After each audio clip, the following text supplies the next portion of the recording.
तो अभी अपन ने पढ़ा था ये फाइल टैब, ठीक है, फाइल टैब सबको समझ में आ गया। अब होम टैब पढ़ेंगे। होम टैब के अंदर क्लिपबोर्ड आता है, फ़ॉन्ट आता है, पैराग्राफ आता है, स्टाइल आता है एंड एडिटिंग आता है। थोड़ा अच्छे से समझने के लिए आप अपनी नोटबुक को ओपन कर लेंगे और जो क्लिपबोर्ड फॉन्ट सारे लिखे हुए हैं उनको पढ़ते हुए इनको समझेंगे। कुछ इंपॉर्टेंट चीज़ें हैं जो मैं आपको यहाँ पर बताऊंगा। तो सबसे पहले यहाँ पर देखो cut copy paste format painter आ रहा है क्लिपबोर्ड के अंदर।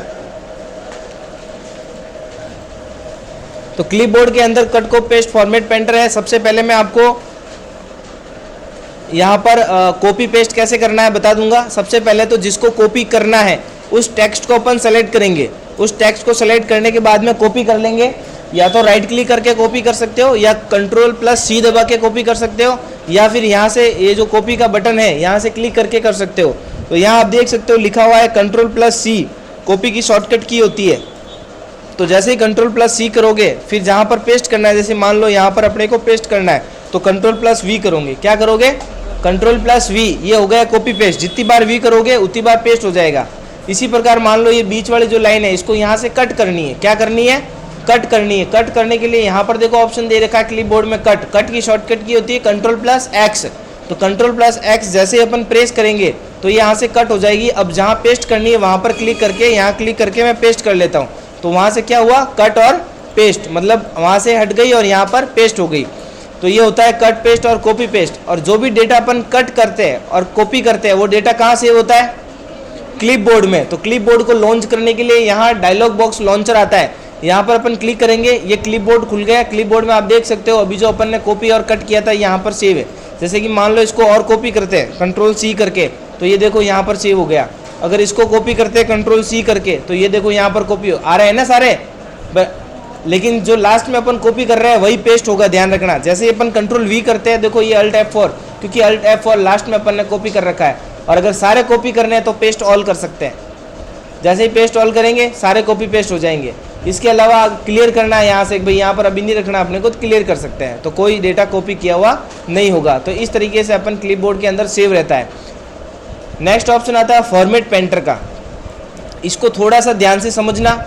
जैसे कि मान लो आपके ये श्री कंप्यूटर एजुकेशन सेंटर पाली टाइप कर रखा है। इसको मैं क्या करता हूँ, फर्स्ट लाइन को मैं फॉर्मेटिंग क्रिएट करता हूँ। फॉर्मेटिंग मीन्स बोल्ड किया, इटैलिक किया, अंडरलाइन किया। इसको मैंने फ़ॉन्ट का नाम जो है वो चेंज कर दिया। फ़ॉन्ट की साइज़ जो है वो मैंने इसकी कम कर दी। और इसका जो कलर है वो मैं यहाँ पर चेंज कर देता हूँ। रेड कलर करना है, रेड कलर कर लेता हूँ, ठीक है ना। तो ये फॉर्मेटिंग यहाँ पर मैं चेंज कर ली इसकी। तो अब जो अच्छा दिख रहा है आपको, तो सबसे पहली वाली लाइन आपको बेटर दिख रही है, दिख रही नहीं दिख रही बेटर। तो इस लाइन को अपन जैसे कि मान लो ये कि ये लाइन अपने को ये सेम चाहिए, तो अपन इतनी मेहनत ना करके एक शॉर्ट ट्रिक आती है इसमें, फॉर्मेट पेंटर। फॉर्मेट पेंटर का सिंपल सा मतलब होता है, सिर्फ एक सूत्र आपको याद रखना है कि किसी भी फॉर्मेटिंग को कॉपी पेस्ट करनी है। क्या करनी है? किसको करनी है? फॉर्मेटिंग को। ये फॉर्मेटिंग कर रखी है इस पर कि किसी भी प्रकार का टेक्स्ट कॉपी नहीं होगा, किसी भी प्रकार का इमेज वगैरह कॉपी नहीं होगा। फॉर्मेट पेंटर से सिर्फ फॉर्मेटिंग कॉपी होगी। क्या होगी? फॉर्मेटिंग कॉपी होगी। और फॉर्मेटिंग कॉपी करने की शॉर्टकट की मैं आपको पहले ही बता चुका हूँ, Ctrl+Shift+C। आप यहाँ पर लिख दीजिए, जिसके नहीं लिखा हुआ है Ctrl+Shift+C। तो ये होती है फॉर्मेट पेंटर की कॉपी करने की शॉर्टकट की। इसी प्रकार पेस्ट करने की शॉर्टकट की होती है Ctrl+Shift+V। तो ये हो गए आपके कॉपी और पेस्ट किसका? फॉर्मेटिंग पेंटर का। अब मैं बता देता हूँ आपको प्रैक्टिकल करके। तो सबसे पहले अपन इसको सेलेक्ट कर लेते हैं, या फिर सेलेक्ट नहीं करोगे, फॉर्मेटिंग के अंदर बीच में क्लिक करके रखोगे तो भी काम हो जाएगा। जैसे क्लिक करके रखा है अपन ने और फॉर्मेट पेंटर पे क्लिक किया। क्लिक करने पर आप देख सकते हो कर्सर की डिजाइन चेंज होगी। आप देखो इस पे ब्रश बना हुआ आ रहा है, साथ में दिख रहा है आपको। अभी मैं अगर एस्केप बटन दबा देता हूँ ये ब्रश हट जाएगा। इसका मतलब फॉर्मेटिंग जो आपने कॉपी की है वो हट गई है, अब वो पेस्ट नहीं होगी। कितना ही क्लिक कर लो, हो रही है क्या? नहीं हो रही है। तो अपन जैसे ही यहाँ पर फिर से क्लिक करेंगे और फॉर्मेट पेंटर पे क्लिक करेंगे तो फिर से देख लो ब्रश आ गया, आ रहा है। इसका मतलब अब पेंटिंग हो जाएगी। अपनी भाषा में समझ सकते हैं ना इसको। तो जैसे ही इसको सेलेक्ट किया, यहाँ पर ये same to same copy paste हो गई। क्या हो गई? फॉर्मेटिंग। समझ में आया? ठीक है। Ctrl+Z करके अपन फिर से इसको हटा देते हैं। उसके बाद में नेक्स्ट ऑप्शन आता है फॉन्ट। फॉन्ट के अंदर बोल्ड, इटैलिक, अंडरलाइन, ये नॉर्मल चीज़ें हैं, मैंने अभी आपको यहाँ पर प्रैक्टिकल के रूप में बताई। इसके अलावा भी यहाँ पर फिर से बता देता हूँ, किसी को टेक्स्ट को अपने को बोल्ड करना है या इटैलिक करना है तो अपन सेलेक्ट करके कर सकते हैं, अदरवाइज सेलेक्ट नहीं करते हो तो जहाँ पर कर्सर है वहाँ पर वो कमांड लग जाती है। तो जैसे ही आप इसको श्री कंप्यूटर को सेलेक्ट कर रहे हो, बोल्ड कर रहे हो, बोल्ड हो जाएगा, इटैलिक कर रहे हो, इटैलिक हो जाएगा, अंडरलाइन कर रहे हो, अंडरलाइन हो जाएगा। ये देख सकते हो आप, तीनों चीज़ें हो गई। कैसे पता चलेगी आपको? फॉर्मेटिंग में भी दिख रहा है और क्लिक करने पर भी यहाँ पर देखो हाईलाइट दिख रहा है ना हाईलाइट तीनों। इसमें दिख रहा है क्या हाईलाइट? नहीं दिख रहा है क्योंकि ये बोल्ड इटैलिक अंडरलाइन नहीं है। हटानी है तो वापस सिलेक्ट करके control B, control U, control I. Bold italic underline की शॉर्टकट की होती है, बोल्ड की शॉर्टकट की होती है कंट्रोल प्लस बी, और इटैलिक की शॉर्टकट की होती है कंट्रोल प्लस आई, और अंडरलाइन की शॉर्टकट की होती है कंट्रोल प्लस यू। इसी प्रकार अगर फॉन्ट अपन चेंज करना है, जिसको अपन फॉन्ट फेस कहते हैं, आपकी भाषा में कहे तो भाषा कह सकते हैं, लेकिन हकीकत में इसको जो बोलते हैं अपन फॉन्ट फेस कहते हैं। फॉन्ट को चेंज करना होता है। फॉन्ट हिंदी में बहुत सारे फॉन्ट होता है, इंग्लिश में भी बहुत सारे फॉन्ट होते हैं। इंग्लिश में अगर नाम बताओ तो कैलिबरी फॉन्ट है, एरियल ब्लैक है, टाइम्स न्यू रोमन है, ये सभी फॉन्ट के नाम है। यहाँ पर आप देख सकते हो एरियल ब्लैक फॉन्ट का नाम आ रहा है, टाइम्स न्यू रोमन भी आ रहा है, ठीक है ना, ये कैलिबरी भी आ रहा है। यहाँ पर ये सारे फॉन्ट के नाम है। और हिंदी में कहें तो ये डेविल स्टैन ये फॉन्ट का नाम आ रहा है। तो यहाँ से फॉन्ट अपन चेंज कर सकते हैं। जैसे टाइम्स न्यू रोमन लेना है तो आपको ये टाइम्स न्यू रोमन, अभी देख सकते हो इसमें और इसमें दोनों में अंतर दिख रहा है, ठीक है ना। इसके अलावा भी कई इंग्लिश में फॉन्ट है यहाँ पर डिजाइन में, अलग अलग डिजाइन में, जैसा आपको लेना है वैसा अपन यहाँ से ले सकते हैं। हिंदी के भी आप देख सकते हो इतने सारे फॉन्ट है जो आप ये भी कंप्यूटर में इंस्टॉल होते हैं। अगर आपके कंप्यूटर में इंस्टॉल किए हुए होंगे, जैसे कि आपने ये ले लिया, देखो ये फॉन्ट चेंज हो गया, ठीक है ना। इस प्रकार से फॉन्ट चेंज, फॉन्ट की साइज को सेट करना है तो फॉन्ट की साइज को कम तेज यहाँ से कर सकते हैं, चाहे स्मॉल करना है चाहे बड़ा करना है, बिग करना है, यहाँ से अपन कर सकते हैं। इसके अलावा ग्रो फॉन्ट होता है। ग्रो फॉन्ट में ये बड़ा जो ये दिख रहा है ये ग्रो फॉन्ट होता है, और छोटा ये दिख रहा है जो श्रिंक फॉन्ट होता है। तो ग्रो फॉन्ट से क्या होता है, फॉन्ट बड़ा होता है, और श्रिंक फॉन्ट से फॉन्ट छोटा होता है। तो इस तरीके से अपन इस यहाँ से भी फॉन्ट की साइज को छोटा बड़ा कर सकते हैं। नेक्स्ट आता है अपने स्ट्राइक थ्रू। स्ट्राइक थ्रू में क्या होता है कि किसी भी टेक्स्ट के बीच में अगर लाइन खींचनी होती है, अंडरलाइन तो मैं बताया था आपको कि अंडरलाइन नीचे खींचता है, और अगर किसी टेक्स्ट के बीच में अगर अपने को लाइन खींचनी है तो श्री को जैसे सेलेक्ट किया, स्ट्राइक थ्रू पे क्लिक किया, ये लाइन खींच दी, ठीक है ना। तो इसको बोलते हैं अपन स्ट्राइक थ्रू। इसी प्रकार डबल स्ट्राइक थ्रू भी होता है। डबल स्ट्राइक थ्रू करने के लिए अपन लॉन्चर पे यहाँ पे क्लिक करेंगे, तो ये डायलॉग बॉक्स लॉन्चर है, यहाँ पर क्लिक किया, क्लिक करने पर यहाँ लिखा हो रहा है डबल स्ट्राइक थ्रू। तो डबल स्ट्राइक थ्रू पे क्लिक किया और ओके कर दिया, ये डबल स्ट्राइक थ्रू लग गया। हटाना है वापस तो क्लिक करके रिमूव भी कर सकते हैं। क्लियर है।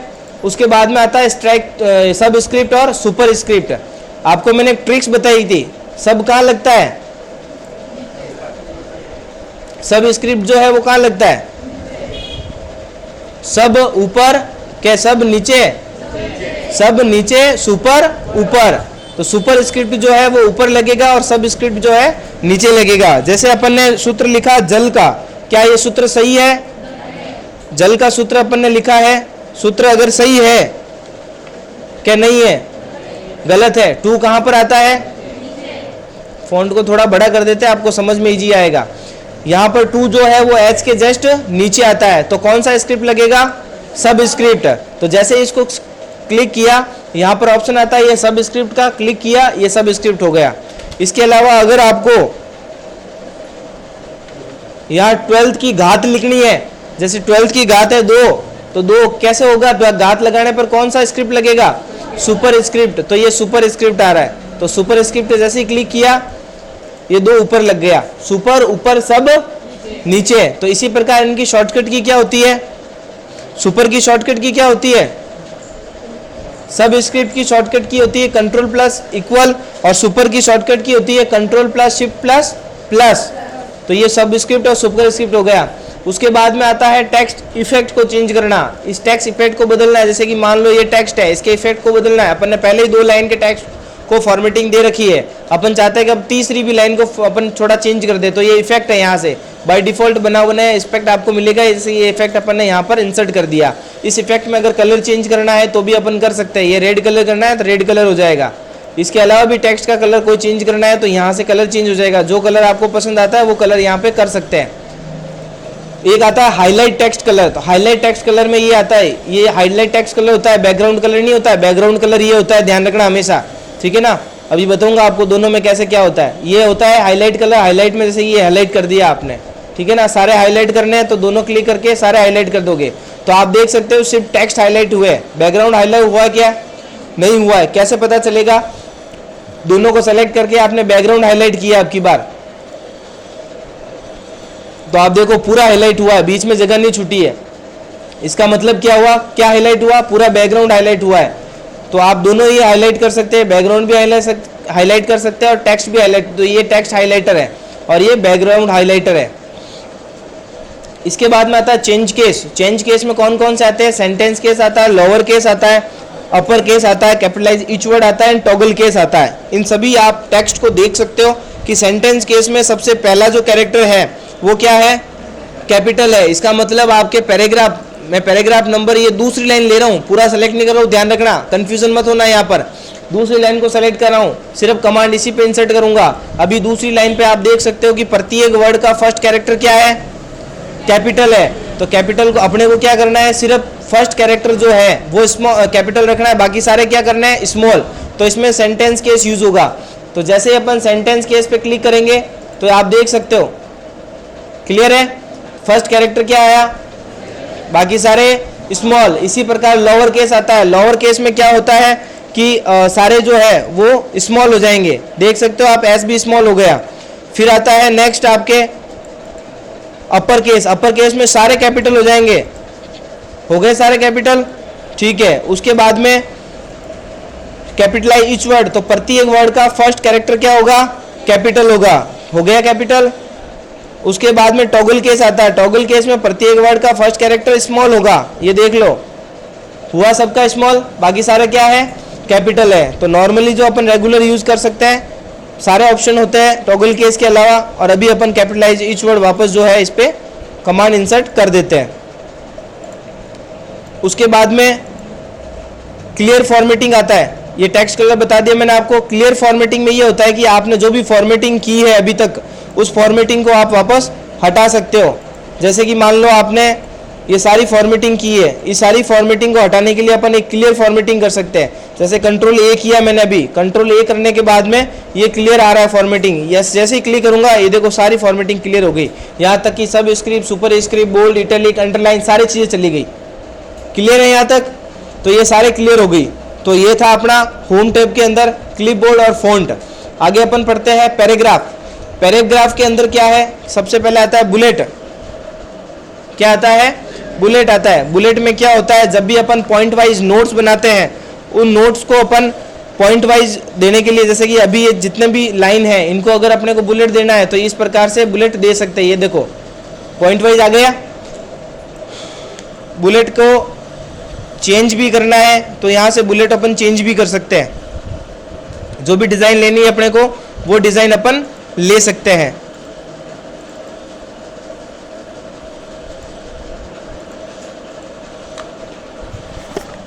तो बुलेट क्लियर है। बुलेट में अपन कोई भी यहाँ पर डिजाइन सेट कर सकते हैं। उसके अलावा यहाँ पर नंबरिंग भी अपन इसको लगा सकते हैं। जो नंबर लगाना है नंबर भी यहाँ से लगा सकते हैं। जैसे इस प्रकार से नंबर लगाना है तो नंबर भी यहाँ पर अपन आराम से इंसर्ट कर सकते हैं। इसके अलावा अगर मल्टी लेवल लिस्ट है, मल्टी लेवल लिस्ट यहाँ से अपन इंसर्ट कर सकते हैं। ये मल्टी लेवल लिस्ट किस टाइप में, किस फॉर्मेट में आपको करनी है वो फॉर्मेटिंग यहाँ पर अपन सेट कर सकते हैं। जैसे ये फॉर्मेटिंग रखनी है, ये फॉर्मेटिंग रख लेंगे। अब सेटअप कैसे होता है मल्टी लेवल लिस्ट का, मान लो तीसरा ऑप्शन है, तीसरे ऑप्शन में एंटर करता हूँ, यहाँ पर आता है चौथा ऑप्शन, लेकिन चौथा अपने को लेना नहीं है, तीसरे का पहला लेना है। तो अपन टैब यूज करेंगे। क्या यूज करेंगे, टैब। जैसे ही टैब प्रेस करेंगे 3.1 आ गया। अब जो भी टाइप करेंगे एंटर प्रेस करेंगे, टाइप करेंगे एंटर प्रेस करेंगे। तो जैसे ही टाइप करके एंटर प्रेस करेंगे आगे 3.1, 3.2, 3.3 आता जाएगा। बट यहाँ पर अगर आपको पैराग्राफ चेंज करना है, 4 नंबर लाना है या 3.3.1 लाना है, तो यहाँ पर बिना टाइप किए टैब प्रेस करोगे तो 3.2.1 आ गया। फिर टाइप करके एंटर प्रेस करोगे, तो टाइप करके एंटर प्रेस करोगे तो यहाँ पर 3.2.3 आ चुका है। अगर अपने को वापस 3.3 चाहिए तो शिफ्ट के साथ टैब प्रेस करेंगे। क्या करेंगे, शिफ्ट के साथ टैब प्रेस करेंगे। और फिर चौथा नंबर चाहिए तो शिफ्ट के साथ फिर से टैब प्रेस करेंगे, ये 4 नंबर पे आ जाएगा। तो ये होता है ये मल्टी लेवल लिस्ट। क्लियर है। इसके बाद में ऑप्शन आता है आपके left alignment, right alignment, justify alignment और सेंटर अलाइनमेंट। ये 4 चीजें आती है। तो अपन इसके लिए अपन एक पैराग्राफ टाइप करेंगे। पैराग्राफ आपको पता है बाय डिफॉल्ट लाने के लिए माइक्रोसॉफ्ट ऑफिस में इक्वल RAND एंड कोष्टक और एंटर। तो इस तरीके से आप बाय डिफ़ॉल्ट ये पैराग्राफ आ जाएंगे आपके, ठीक है ना। अभी ये 3 पैराग्राफ आ चुके हैं आपके सामने। अभी आप लोगों में से जो बताएगा कि भाई इन सभी पैराग्राफ पर कौन सा अलाइनमेंट सेट है? लेफ्ट अलाइनमेंट सेट है। कौन सा सेट है? क्योंकि यहाँ पर आप देख सकते हो लेफ्ट साइड से सारे क्या है, बराबर है। अगर राइट अलाइनमेंट सेट होगा तो राइट अलाइनमेंट में क्या होगा, अपन जैसे ही कंट्रोल ए करेंगे या सिर्फ इस पैराग्राफ पे क्लिक करेंगे और कंट्रोल आर करेंगे तो ये देखो राइट अलाइनमेंट हो गया। क्लियर है? अगर जस्टिफाई अलाइनमेंट करना है तो कंट्रोल जे करेंगे तो ये जस्टिफाई अलाइनमेंट, मतलब दोनों तरफ से बराबर हो गया। सेंटर अलाइनमेंट करना है तो आप देख सकते हो सेंटर में बराबर है लेकिन दोनों तरफ से बराबर नहीं है, तो कौन सा अलाइनमेंट है? सेंटर अलाइनमेंट है ये। देखो ध्यान से समझो आप इस चीज को। ये देखो यहाँ पर लिखे हुए ये पैराग्राफ तरह लाइनिंग जो है ना, ये एक तरह से पैराग्राफ है। क्या है? पैराग्राफ है। आप तो इस पैराग्राफ को देख लो, कहाँ से है? लेफ्ट साइड से है, तो इसका मतलब लेफ्ट अलाइनमेंट है। ये सेंटर है तो सेंट्रल अलाइनमेंट है, और ये राइट अलाइनमेंट है। और ये कौन सा अलाइनमेंट है? जस्टिफाई अलाइनमेंट है। जस्टिफाई की शॉर्टकट की क्या होती है? तो कंट्रोल प्लस जे जस्टिफाई की शॉर्टकट की होती है। उसके बाद में आता है लाइन स्पेसिंग। अगर इस पैराग्राफ के बीच में, लाइनों के बीच में आपको अगर स्पेस देना है तो यहाँ से अपन लाइनों के बीच में स्पेस दे सकते हैं। क्लियर है? यहाँ से लाइनों के बीच में अपन स्पेस कर सकते हैं, और ज़्यादा रिमूव करना है स्पेस तो रिमूव भी कर सकते हैं, ऐड करना है तो ऐड कर सकते हैं। इसके अलावा नेक्स्ट आता है बैकग्राउंड कलर, आपको मैंने बता दिया अभी। फिर आता है बॉर्डर। अगर सभी पैराग्राफ पर अपन बॉर्डर इंसर्ट करना चाहते हैं, जैसे इसको छोटा कर दिया अपन ने, कंट्रोल ए करते हैं, कंट्रोल ए करते हैं। कंट्रोल ए करने के बाद में अगर सभी पैराग्राफ को बॉर्डर देनी है तो आप ऑल बॉर्डर दे सकते हैं, तो ये ऑल बॉर्डर हो जाएगी सभी पैराग्राफ पर। क्लियर है? प्रत्येक पैराग्राफ पर बॉर्डर लगी। अगर बीच में से मैं एंटर करके नया पैराग्राफ क्रिएट करता हूं तो इस पर भी बॉर्डर लग जाएगी। तो इस तरीके से अपन बॉर्डर इंसर्ट कर सकते हैं। वापस बॉर्डर हटानी है तो नो बॉर्डर कर दो। ओनली आउटसाइड बॉर्डर करनी है तो ओनली आउटसाइड बॉर्डर भी अपन कर सकते हैं। तो ये ओनली आउटसाइड बॉर्डर जो है यहाँ से अपन सेलेक्ट कर सकते हैं, और ये आउटसाइड बॉर्डर आ रही है तो ये ओनली आउटसाइड है। सभी पैराग्राफ के आउटसाइड में बॉर्डर इंसर्ट कर सकते हैं। वापस हटानी है तो कंट्रोल ए करके आउटसाइड बॉर्डर नो बॉर्डर कर सकते हैं, तो ये नो बॉर्डर हो गया। इसके अलावा यहाँ पर आता है डिक्रीज इंडेंट और इंक्रीज इंडेंट। डिक्रीज इंडेंट और इंक्रीज इंडेंट की मैं सिंपल सी शॉर्टकट की बता देता हूँ आपको। भाई जब टैब प्रेस करते हैं सेलेक्ट करके तो ये इंक्रीज हो रहा है, और शिफ्ट टैब प्रेस करते हैं तो ये डिक्रीज हो रहा है। तो आप यहाँ से देख सकते हो ये इंक्रीज इंडेंट है, क्लिक करोगे ये इंक्रीज होगा, और वापस यहाँ से क्लिक करोगे तो ये डिक्रीज होगा। उसके अलावा आ जाए A to Z. A to Z में ये होता है कि जो पैराग्राफ है शॉर्टिंग होती है, तो पैराग्राफ जो होता है यहाँ पर आप देख सकते हो ओ, वाई, टी और एस, इसको अपन अल्फ़ाबेटिकली अगर करें तो यहाँ पर इन सभी को सेलेक्ट करना होगा, ए टू जेड पे क्लिक करना होगा, पैराग्राफ सेलेक्ट और असेंडिंग और ओके। तो आप देख सकते हो, अब देखो ओ के बाद एस आया, एस के बाद टी आ रहा, टी के बाद वाई आया। हुआ है? क्या हुआ? अल्फ़ाबेटिकली होगा, असेंडिंग हो गया टोटल पैराग्राफ। डिसेंडिंग करना है आपको, इसी प्रकार डिसेंडिंग भी कर सकते हैं, ये डिसेंडिंग करके उल्टा भी कर सकते हैं। क्लियर है? उसके बाद में फॉर्मेटिंग चेंज करनी है आपको, तो यहाँ से स्टाइल चेंज कर सकते हैं फ़ॉन्ट की। बाय डिफ़ॉल्ट स्टाइल चेंज करनी है या चेंज कलर करना है तो कलर भी चेंज कर सकते हैं। फ़ॉन्ट चेंज करना है, फ़ॉन्ट चेंज कर सकते हैं। जो भी यहाँ से चेंजेस करना है वो अपन यहाँ से चेंज कर सकते हैं बाय डिफ़ॉल्ट। क्लियर फॉर्मेटिंग यहाँ पे दे रखा है, क्लियर करना है तो क्लियर कर सकते हैं, वापस एज इट इज़ जैसा था वैसा रह जाएगा। उसके बाद में आता है फाइंड, रिप्लेस और सेलेक्ट। फाइंड होता है, फाइंड की शॉर्टकट की होती है कंट्रोल